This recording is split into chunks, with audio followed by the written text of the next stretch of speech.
everyone, welcome or welcome back to my channel. Today's the 3rd of October and the eagle-eyed among you will know why that means I don't want to be sat here filming this. Today is the release date of Taylor Swift's new album, The Life of a Showgirl. I have already listened to it 3 times and I want to listen to it again. I don't want to do anything else, but this is the only time I've got to film this video. I was hoping I could do this quite rapid fire anyway because there's a lot of books here to talk about. We've got 2 months worth of books. But now I'm going to try and do it even more rapid fire, which is good news for you because I am a yapper. So I'm going to really try my hardest. I've also made notes for like the first time, not ever, that would be a lie. I don't typically make notes for videos, I just switch the camera on and hope for the best. I don't even use a camera. I switch my phone camera on and hope for the best. We've actually got notes today because I can't remember half of these books, which I think is telling in and of itself. But yeah, we have notes, so that will hopefully keep me on track. We are going to start with the fantasy books that I don't own physical copies of. So I'm going to go by genre today rather than by order that I read them in. I don't know, I'm just trying to make these videos a bit different. Here I'm going to put the book covers of the books that I don't own because there's quite a lot here that I don't have physical copies of. So the first fantasy book that I read that I don't own is Clockwork Prince by Cassandra Clare. This is book 2 in the Infernal Devices. I read the first 3 Mortal Instruments books and then went into Infernal Devices. So this for me is book number 5 in the way that I am reading the series. Anyway, this series is a bit different to the Mortal Instruments, which was set in New York. This one is set in the downworld of London a long time ago. I can never remember if it's the 1800s or the 1900s that this book is set in. I can't remember the era that it's set in. Old London. And I gave it a 3.25. I wish so deeply that I cared about this whole universe, but I don't. That's not me saying it's bad. I think these books are actually really quite good. The whole sibling stuff in the Mortal Instruments was completely nonsensical. The Infernal Devices I think are very good, solid books. I just wish I cared and I don't. And I don't really have anything more constructive to say than that because I don't know what my problem is with this series. I just don't click with it. But I'm still going to read the 3rd one to try and see what everyone's hyping about. Then I read Never by Jessa Hastings. I specifically read this for a video where I read books that I said I would never read. And I never should have read this. I gave it 1.5 stars and honestly that's generous. The more I think about this book, the more I hate it. The more I read of it, the more I hated it. I read this, as I said, in a reading vlog, and in that vlog, there was a portion of the book, at the beginning I hated it, and then somewhere in the middle, there was like little bits of hope where I was like, I'm loving this. And then it all went so drastically downhill. The men in this book were disgusting. It's a love triangle, but I don't want it to end up with either of them. I just want her to go home. I'm not going to read the next one in this series, so I'll never find out what she does. But I just want this girl to go home, away from these men completely. Don't choose either of them. Don't stay in this weird place. Just go home. Furthermore, what even is this weird place? Because there's no world building in this book. She describes like minute details. She describes the general like layout of this island. But that's kind of, is it an island? Is it in the sky? I don't even fucking know and I don't care. She never talks about anything else to do with the world building other than like, oh, the sand is brown. Do you know what I mean? There's just nothing, no background of any kind of magic system. And I think people say Jessa Hastings said you need to read Peter Pan first. No, I read Peter Pan when I was a kid. If I have to reread a book that isn't by you to understand your book, maybe you should rewrite the book and make it so I don't have to read someone else's book before I read yours. No, not for me. It was awful. I wouldn't recommend it. 1.5 stars. Then I read Fairytale. 1.5 stars. I hated this too. I promise there are a lot of books in this video that I loved. These just weren't them. Fairytale.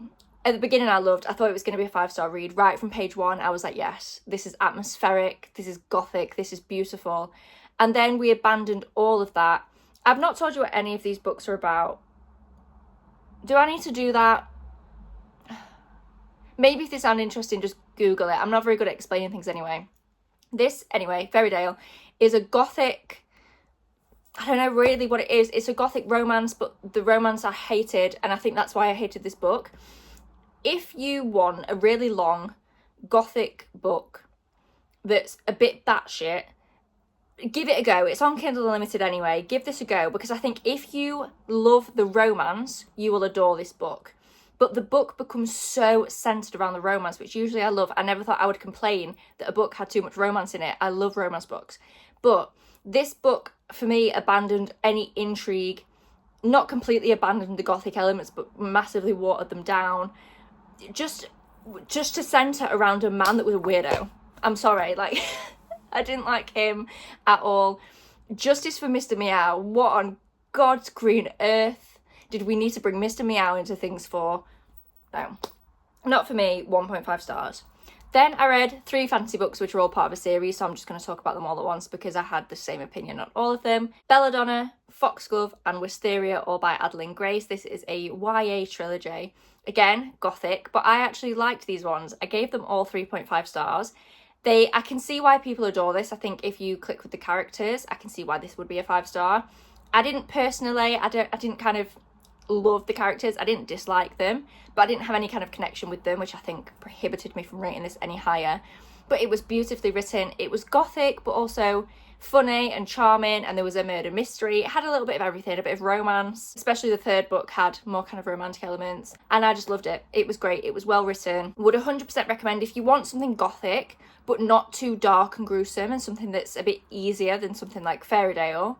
I would absolutely recommend the Belladonna trilogy. We're now moving on to the books that I do own, still fantasy. The first one, it feels like I read this a lifetime ago, Fire with Fire by Destiny Soraya. That rhymed, wow. This is a YA fantasy book about 2 sisters, and they live in a world with dragons, but no one else knows that there's dragons. So the fact that magic and dragons exist is a secret. Most of the population don't know about these things, but these sisters do because they come, I just swore at you by accident, apologies. They come from a family of like, I can't remember what they call it, like dragon hunters basically. They're trying to eradicate dragons. They think dragons are bad. But the two sisters, one of them is kind of your classic goody two-shoes, like what I was like at school. And then the other one is a bit more, I wouldn't say she's rebellious. She's not that out there, but she's different to her sister. She's not kind of a by-the-book kind of gal. She also doesn't have much interest in this magical world. She just wants to live a normal teenage life. This is set in just our world. They go to high school. They're friends with non-magical people. I thought this was a really cool, unique premise. Unfortunately, the execution wasn't great. I gave this a 2.5. The characters were supposed to be, I think, around 17, 18. They were written like they were 12. I actually beg authors, when you are writing YA, to go out in the world and listen to what actual teenagers of that age sound like, because it's not this. They were like 12-year-olds. And that's the thing that keeps letting YA books down for me recently. It's not the plot. I don't care that the characters are actually young. If they are 12, write them that they're 12. But it bothers me when authors write characters that are like 17, 18, like definitely still children, but, you know, more grown-up children, and write them as if they are still like 11 and 12. So that unfortunately just kind of killed this book off for me. But yeah, 2.5 stars. Then I read This Savage Song by V.E. Schwab. I can't lie and tell you that I remember very much about this. It's a Romeo and Juliet retelling, I believe set in like a fantastical world. Is it? Is this very fantasy? Yes, there's monsters. There we go. And it's 2 like teenagers from each rival family who own like different halves of this city. Their paths intertwine, essentially. This was solid, it was well written. V. Schwab knows how to write a book. But again, I just didn't click with the characters. This wasn't very memorable for me. 3.5 stars. Then I read King of Scars and Rule of Wolves, both by Leigh Bardugo. I think and pray that these are the last 2 books in the Grishaverse. I only read these because I bought them like 2 years ago. I thought, I've got physical copies, I might as well just read them. I've read every other book. I've read the Shadow and Bone trilogy and then Six of Crows and Crooked Kingdom. We might as well round out the whole thing. I didn't like Shadow and Bone. I liked Six of Crows. Crooked Kingdom was fine. These were fine. If you adore the Grishaverse, you've probably already read these. If you haven't, do. It's basically, I don't want to call it fan service. I think these books stand on their own enough that I'm not going to sit here and call them fan service and say that it's like a 2-book epilogue. It isn't. They have enough of their own plot, but you don't need to read these. I went into these really hoping for like a grand epic love story between Nikolai and Zoya, and I didn't get that. So I felt a bit let down. These were fine. They were better than Shadow and Bone, at least. They didn't annoy me. They just lacked for me. They didn't, like, for how long they are, they just didn't hit for me personally. But maybe that's because I'm not in love with the Grishaverse. You do get to see a lot of characters in here that, again, if you read the rest of the Grishaverse, you know and love. So again, if you want to see your favourite characters and just kind of vibe with them for a bit, give these a go. But I wouldn't kind of go out of your way to read these if you weren't already planning on doing so. I gave both of these a 3.5. The next one is one that I'm still kind of conflicted on my rating for. I gave this a 3.5, but I feel like I enjoyed this and remember it a lot more than I did the other 3.5, so I don't know. I do think this is probably more of like a 3.75, maybe even a 4-star read, because the more I think about it, the more I actually like it. This is a fantasy book set at an academy where the students are learning how to create these cards, basically. The magic system in this book is based on cards that can be created, and you can only create them if you have like the proper training and the license to do so. At the beginning of this book, our FMC is in prison because she ignored the if you are licensed to do so bit and made them anyway. But she finds herself at this academy. I won't say how, and I'm not going to say too much more than that. It's not kind of a gothic vibe. When I heard of this, I immediately thought of One Dark Window because the magic system in there is also based on cards. The feel of this is very different to that. It feels a bit lighter, a bit, I don't know, a bit more easy breezy. The reason I gave this 3.5 wasn't because anything in here was bad. I just wanted more. It felt like everything was slightly convenient. Things just kind of happened because we needed them to. I wanted to dive a bit more into the magic system, of why the people at this academy are training to create these cards, because from what I remember, going to the academy and learning how to make them doesn't mean you're actually really allowed to use them or will get the opportunity to in day-to-day life. So I want to understand a bit more about the motivations of the people at the academy and just generally how the world works a little bit more. But this is the first in a series, so I think we will probably get into the nitty-gritty and the details a bit more and raise the stakes, hopefully, later in the series. So I'm definitely going to be carrying on with this when the next book comes out. Next fantasy book, well, last fantasy book actually that I read throughout August and September, The Return of the King, the third Lord of the Rings book. I DNF'd this. I can't do it anymore. I forced myself through this whole series and I realised it's actually just okay if I don't want to read this. It doesn't make me dumb. It's not a rite of passage. I don't have to read this book if I'm not enjoying it just because I've read all of the others, and that's fine. So I DNF'd it. I love the story, but I don't love the way the story is told and the way that the book is written, and that's okay. So I'm putting this series down and just accepting that it is not for me. Then we have one sci-fi book that I also DNF'd, The Illustrated Man by Ray Bradbury. I went into this with rather high hopes. I also went into this having read the first few pages, thinking, this sounds good. However, after, I've not even told you what this is. This is a collection of short stories, essentially. And it seems like the first two short stories were quite unique, quite interesting. And then Ray Bradbury, I think, came across an article about spaceships and just descended into some spaceship obsession and wrote the whole rest of this book about spaceships that I just didn't care about. So I DNF'd this at 50%. Moving on to romance. Again, we will start in this genre with the books that I don't own and I will pop them up here. The first one is Famous Last Words by C.W. Farnsworth. I've got it written in front of me, but I don't know how to say it. C.W. Farnsworth, I believe. Here it is. I had to go on Goodreads and remind myself what this book was actually about because I literally could not remember, did not have a clue. Turns out it's about our two main characters who hate each other for reasons that we're not quite sure. He is the stepbrother of her best friend, so we can assume it's some kind of familial issue. And we learn quite quickly kind of the background of the family. What I never really quite understood though is why these two specifically hated each other and why the stakes were so high to the point where they went to the same university, but they didn't speak. They would not go near each other. What I also didn't understand until quite far into the book was how much they actually knew each other previous to going to university. I don't think it was clearly explained early enough on in the book whether they grew up together and actually knew each other and hated each other, or whether they just hated each other by association, and therefore it was really hard to root for either one of them individually and them as a couple, because I didn't know what the stakes were. I didn't know who had done what, who had said what, who was in the wrong. I had no idea, so it was really hard to kind of let myself get invested in this book when I had no clue who or what I was supposed to be rooting for. I ended up giving it a 3-star. It wasn't bad, it was fine, but I literally, as I said, did not remember anything about this. And even when I was reading it, it was just kind of, the best word I can use to describe this is just like meh. It was just fine. Then I tried to read and DNF'd Cocky Score. Again, this was in a vlog. This was in actually the same vlog as Famous Last Words, where I read Kindle Unlimited books that I'd never heard of before. And I DNF'd this one. The backstory was awful. I didn't read the blurb before I started reading this, but I have since read the blurb and I'm pretty sure this is not made clear. This book is about our MMC, who is a famous hockey player. He has had a allegation made against him to do with sexual assault and, I won't say the word, the R word.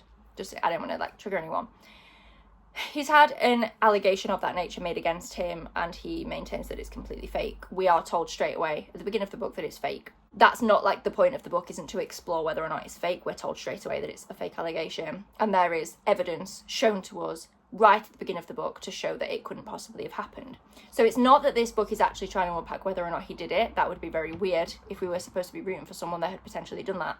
However, I thought this was a very weird setup for a book, especially after a specific story in the news a few years ago about some hockey players that got off with sexual assault, and it was a very big kind of thing in the news. I thought this was a weird setup for a book, and weird that you wouldn't put that on the blurb to give people the choice of whether they wanted to read that story or not. It was also horrifically written. I read out some quotes in the reading vlog, and it was bad. So bad.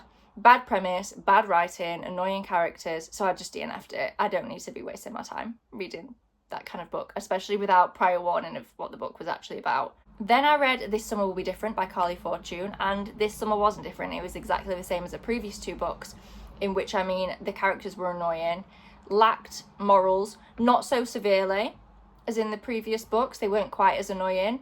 They were boring though. And if I was the best friend of the FMC in this book, I would be furious. Not because she was with my brother, but because she's a liar and I didn't like her attitude. I gave this 3 stars. It was fine, but I found it very, very repetitive and quite boring, unfortunately, for most of the book. I tried to read God of Malice and DNF'd it. I could not. I just could not. It was way too dark for me. I hated the MMC. If you want like a dark romance, go for it. This was just not for me. So I decided I'm not even going to plough through. Like, for the sake of my own well-being, I was not going to read this book. Last few that I don't have physical copies of. Fragile Sanctuary by Catherine Cowles. I gave this 3.75. This was a cute, like, small town romance mystery, quite heavy on the mystery, not so heavy on the small town. I thought this was going to be like a cute, fun, cozy small town. It wasn't that. It was definitely a lot more focused on the mystery. It was also absolutely batshit and went completely off the rails, but I really did have quite a good time reading this one. 3.75. Then I read The Notebook. This is a second chance romance. I'm sure everyone by now probably knows what this is or has seen the film. I hadn't, so I didn't know what it was about. I didn't like this. I gave it 2 stars. I had a physical copy and left it in Spain because I couldn't even be asked to bring it home because I really didn't like it. This book to me felt like the outline, like a proposal for a film rather than a book. It didn't have any feeling or emotion or depth at all for me. It felt very, very surface level, and also I didn't like the characters because they didn't really have very good morals. Then I read Face Off by Chelsea Curto. Despite the fact that I hated this at the beginning, I could not put it down and gave it 4 stars. The beginning of this book still rubs me the wrong way, to be honest. This is about our 2 characters. Our FMC is the first woman to play in the NHL, and our MMC is her captain. They play on the same team and he is the captain.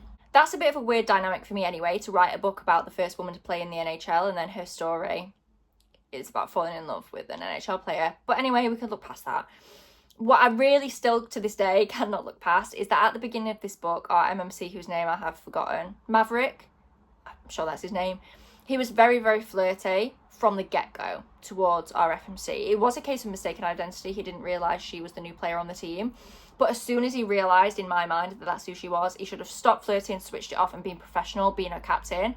And then I think I could have got behind the relationship if they tried to be professional and then like couldn't help themselves.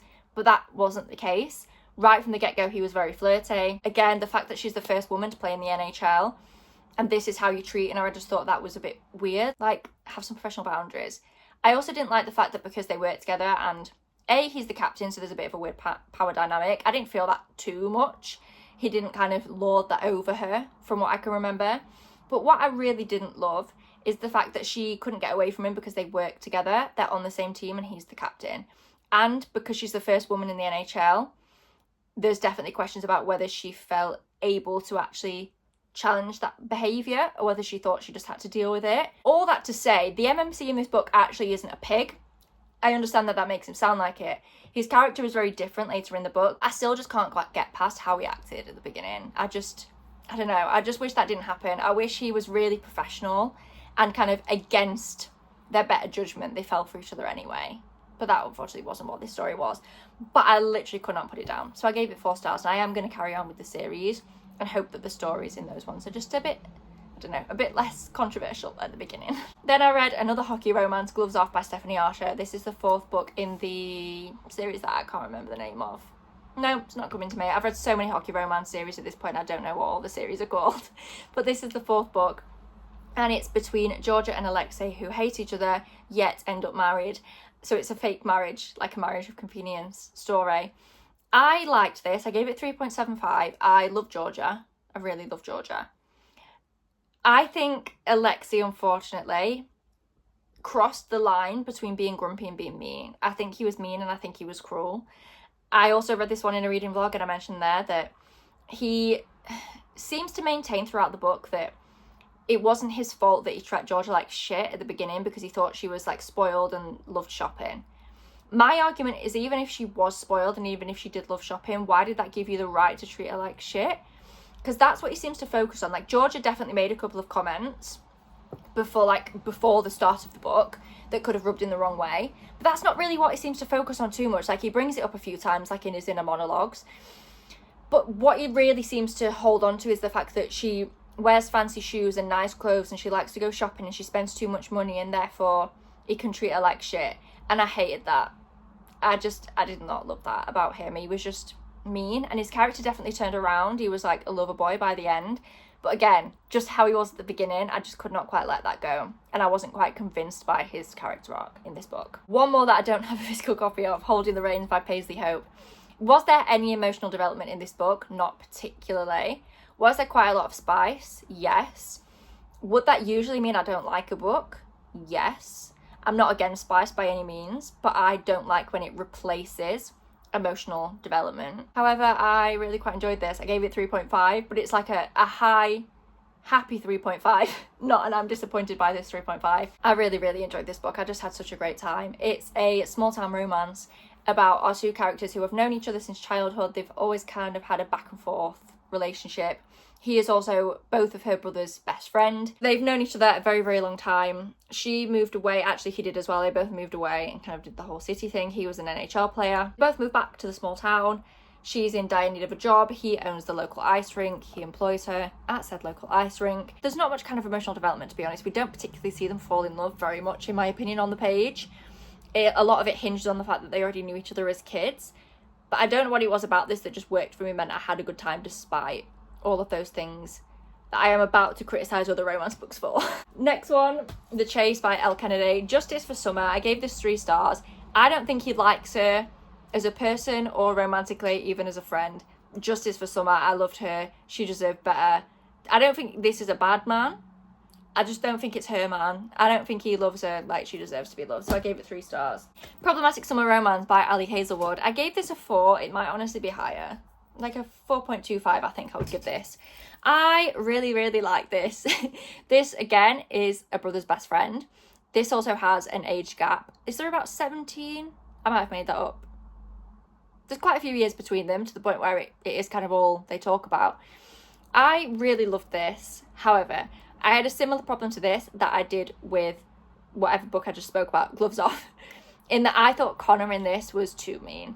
I think we needed a few chapters, definitely not full dual POV, but I think we needed a couple of chapters from his point of view that showed why he treated Maya the way he did, because only reading from Maya's point of view, the way that he treated her for 3 years straight, like, actually hurt my soul. Like, actually, I got upset as if I was Maya at the way that he just brushed her off and just treated her like a child. And I think he did it to protect himself and because he thought it was the right thing to do. But also, you are nearly 40 years old. God forbid you communicate with her as if she is an adult, which she is and was at every point that he knew her. So yeah, I get why Connor was standoffish, but I think it was a bit too far and we needed a bit more explanation from his point of view. But I did still love this. Such a fun summer read. Then I read The Paradise Problem by Christina Lauren. You know how I just said in Holding the Reins there was no emotional development, but it was fine because it was fun? Well, in this one, there was no emotional development, but it wasn't fine because it also wasn't very fun. This wasn't a bad book. It was easy to read. It was quick enough, but I just didn't love it. I didn't click with the characters. I didn't feel the connection between them. There's no way these two are still together. Like, they got on that plane, went home and split up 3 weeks later because they actually don't know each other as people. To give you a bit of background, these two were married, not because they knew or loved each other, but because they needed student housing, which required them to be married. They then split up, go their separate ways, live their lives. He comes back and he's like, I kind of need us to be still married because I'm going to my sister's wedding and my parents still think we're married and I need you there to make it look real. And that's what this book is. It sounds more interesting than it is, in my opinion, unfortunately. I gave it 3 stars. It wasn't bad, but it didn't wow me. One that very surprisingly did actually wow me, One Golden Summer by Carly Fortune. I've not loved any of her previous 3 books that I have read that are all in kind of the same vibe universe as this. Universe is literally set in our world. This is not a fantasy book, but you know what I mean. Anyway, this is about Charlie, who is the brother from Every Summer After, and his new love interest, who I don't believe we met before in any of the previous books. Maybe we did. I blocked them from my memory because I didn't like them. Anyway, Charlie and Alice, they're both at the lake for the summer, the same lake as Every Summer After, and they fall in love. And it's very sweet. You see them fall in love on page. They become friends first. They are best friends. And they fall in love despite the fact that they don't want to ruin the friendship. Exquisite summer vibes, good characters. I thought this was great. Elsie. This is one of the most boring tomes of literature I've ever read in my life. This is a romance, as you might expect from Elsie Silver. It's a small town romance. The small town bit was great, the romance wasn't. I just don't think we actually saw them fall in love. They, again, knew each other as children. It's another brother's best friend. They knew each other as kids and he's always had a crush on her. I love that. I love it when he is a simp, when he falls first and harder, when he's always had a thing for her. I love that in books. What I don't love is that they spent a decade apart and come back together and there's seemingly no explanation for why they love each other as adults. I feel like this whole story hinges on the fact that he fancied her a bit when they were younger and there's no real development, in my opinion, after that. But everyone else seems to love this, so maybe I'm talking out my arse. But I was really bored whilst I was reading this book and I just didn't love it, unfortunately, because I really thought that was like a sure book this month that I was going to love. And I didn't. Now moving on to miscellaneous books. So we've got a book in here that's technically sold as a romance, but I don't believe it is one, so I've put it in here. We've got a couple of thrillers. I'm just looking down at my notes, by the way, that's why I'm staring at the floor. Retelling of a classic. Anyway, let's just get into it. I don't know why I don't show you the books. They Wish They Were Us by Jessica Goodman. This is a YA thriller. It follows a group of kids in high school, and a couple of years ago their friend was murdered by her boyfriend. He's been in prison. They've just kind of, I wouldn't say they've like moved on from it, but they accepted that that was the case and moved on. Then our main character starts to get some texts that say that the boyfriend didn't do it. And at first she's like, well, he did. He's in prison. He literally admitted to it. Like, that's the point of this book, is that he confessed, said he did it. He's in prison.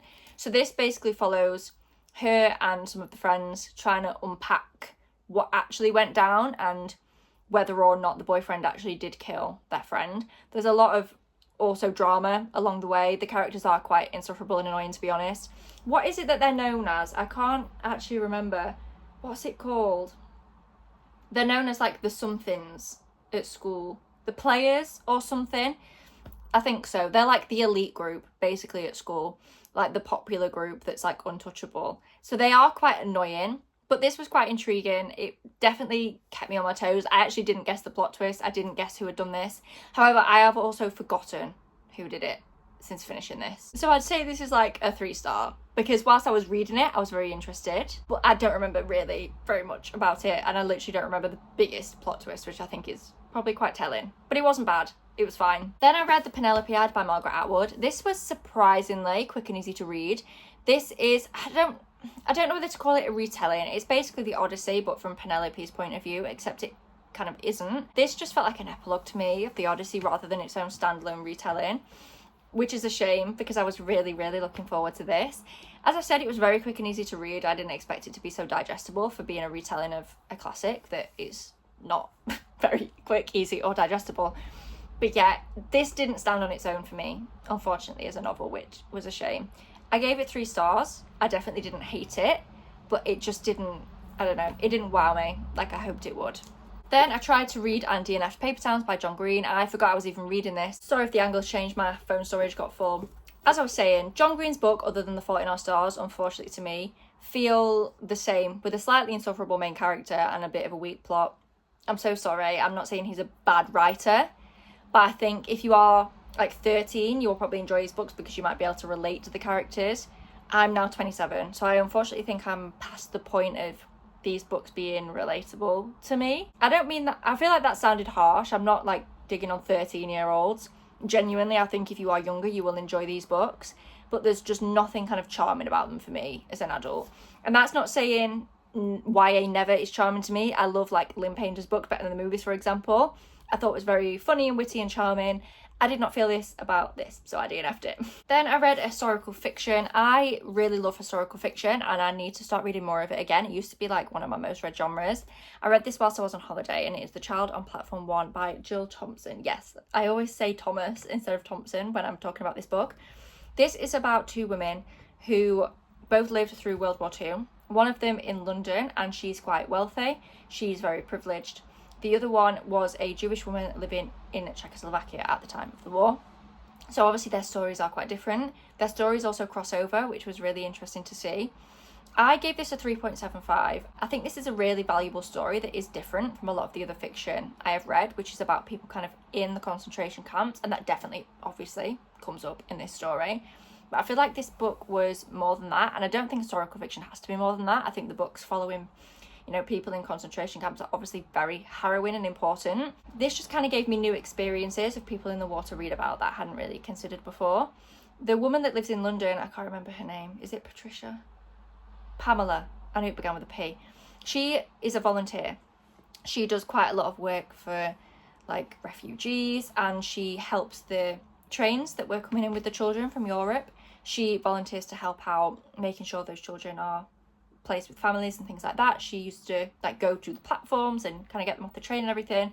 That was really interesting to see, having learned quite a lot about that at school. This isn't based on a true story as far as I'm aware, like one specific person's true story, but I think it is based on the general true stories of people in those kind of circumstances during the war. The reason I didn't rate this any higher was because I thought the pacing was a little bit off. Once we got into the book, it was great, but at the beginning we spent quite a lot of time establishing who the women were and their lives before the war, which I think in and of itself was a great idea, to actually let us get to know the women before the war and let us see their normal lives, to make the kind of dichotomy and the contrast between the two even greater. However, I think we spent a bit too much time in Pamela's pre-war life, who is our privileged London-born character. We spent quite a lot of time seeing her plan and be on a skiing holiday, which was relevant. It doesn't sound it, but it was. But we didn't need to see that much of it, in my opinion. I think I very quickly established that she was our privileged character, and I kind of got the point. I don't think we needed to spend that much time with her in that period of her life. I think Eva, who was the Jewish woman in this book who lived in Czechoslovakia, hers was definitely different. Obviously, I think it was a lot more valuable to see what her life was like as a Jewish person living there before the war and how that changed over time. I think that was really valuable. But just on Pamela's side, I think we established early on that she had quite an easy, very, very comfortable life, and we could have kind of left it at that and moved on to learning about something a bit more interesting. But yeah, I did really enjoy this. Did I enjoy it? It was obviously horrific. I mean, it's a book about World War II. I wouldn't say it's enjoyable, but I took a lot from this, I think is a better way to probably put it. We are nearly there. We've got 2 books left. What Happens After Midnight by K.A. Walther. I was so excited about this book, but it flopped. I gave it a 2.5. I loved The Summer of Broken Rules by the same author. This, for me, felt like it was written by someone else. The characters, again, felt really, really young. They felt really immature for their age. Again, they were around like 17, 18, I'm pretty sure, in this book. They're going to uni and they're American, so they must be like 18, I'm assuming. They, again, were written like 12-year-olds, especially our female main character, Lily. Every time she was happy, she did a fake hopscotch, even when there was no hopscotch painted on the floor. Like, babes, you're 18.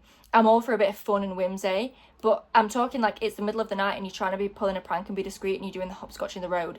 Get up and move. Like, she was just really winding me up. If you don't know what this book is about, it's basically about the senior prank at a boarding school. So at this boarding school every year, a anonymous senior is nominated to be what is called the Joker. They have to play a prank. And this year, Lily, she's not the Joker, but she gets roped in on that whole experience. And it's following the night of the prank and then the few days kind of following and the fallout of it all. It also has quite, would I say a heavy romance? The romance definitely is quite prevalent in this book between Lily and her ex-boyfriend Tag. I also didn't love that. I thought the romance was a bit wishy-washy, to be honest. It wasn't, again, it wasn't like Lynn Painter, bit cringy but charming. Like, it was just the cringy bit, unfortunately. Also, Taylor Swift deserves royalties because the amount of references and lyrics in this book from Taylor Swift songs was astronomical. And I'm saying that as a huge Swiftie. Huge. But my problem was, in this book, they were making reference to several pop culture references, but they would say that it was a reference. So they would quote, like, Schitt's Creek, but they would say that they were quoting Schitt's Creek. But for the Taylor Swift references, it was like the author was passing off Taylor's lyrics as her own words. It wasn't like the main character's a massive Swiftie. I could have been fine with that. It wasn't that the main character was a Swiftie and kept like quoting her songs and saying that she was doing so. It was like the author was playing Taylor Swift bingo, but not referencing the fact that she was playing Taylor Swift bingo. Bizarre. 2.5 stars. And then the last book, I'm not going to talk at length because I read this in a vlog, and I said in the vlog I wasn't going to talk about it at length, and then I listed everything that I didn't like about this book. I would urge you, I gave this 2.5 stars. Before you bully me in the comments and say that it's because I don't like Lizzie, that's not true. This is in the thumbnail of the video, so you will know which one it is. It was my preparing for fall, hello autumn vlog that I read this in. I'm not going to talk about this here. I'm really not, because I don't have the energy. I don't have it in me to rehash this at all. But yeah, it wasn't for me. And one thing I will say, let me just generally summarize. I didn't rate this low because of necessarily the content or the characters. I rated this low because I just didn't like how it was written. I thought it was structured and paced in a way that didn't kind of offer me this was never going to be enjoyable to read, but it didn't make for, I don't know, how can I phrase this without using the word enjoyable, because it's not supposed to be enjoyable. It was a difficult reading experience, not only because of the content, but also because of how it was written. And that's why I rated it low, because I just didn't like how this was written. The story and what we learned about Lizzie, that has nothing to do with my rating. It's literally just how it was written. But yeah, if you want to hear my kind of comprehensive thoughts before I get cyberbullied, please do go and watch the section of that vlog where I talk about it. Whilst I'm talking about the book, it's on the screen, so you can just skip through that vlog if you are interested in my thoughts, and you'll know which bit I'm talking about releasing 10. But yeah, that is every book that I read in August and September. Thank you so much for watching this video. Please give it a thumbs up down below if you enjoyed, subscribe if you haven't already, and I will see you in my next one. Bye!